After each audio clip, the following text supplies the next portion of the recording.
ఏంటిది బలిలాగా?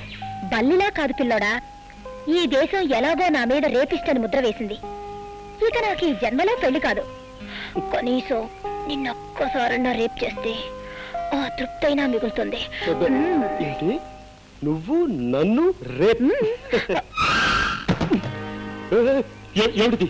కొంపదీసి నిజంగా రేప్ చేస్తావా? అవును, ఇక్కడే ఇప్పుడే. చూడు, ఒక ఆడపిల్ల ఒక మగవాడిని రేప్ చేయటం అంటే అంత సులభం కాదు. దానికి తగినంత బలం కావాలి. బలం కావాలంటే ఏం చేయాలి? అది ఊరపిచ్చుకుని లేహ్యాన్ని బాగా తినాలి. ఊరపిచ్చుకోలేహ్యమా? తర్వాత మదన కామరాణి భస్మాన్ని నీళ్ళలో కలుపుకొని తాగాలి. తర్వాత ఎక్సర్సైజ్ చేయాలి, యోగాసనాలు వేయాలి, బస్కీలు తీయాలి, దండీలు తీయాలి. ఇవన్నీ చేస్తూ ఉంటే నీకు బోల్డంత బలం వస్తుంది. ఆ తర్వాత రేపు చేసుకోవచ్చు.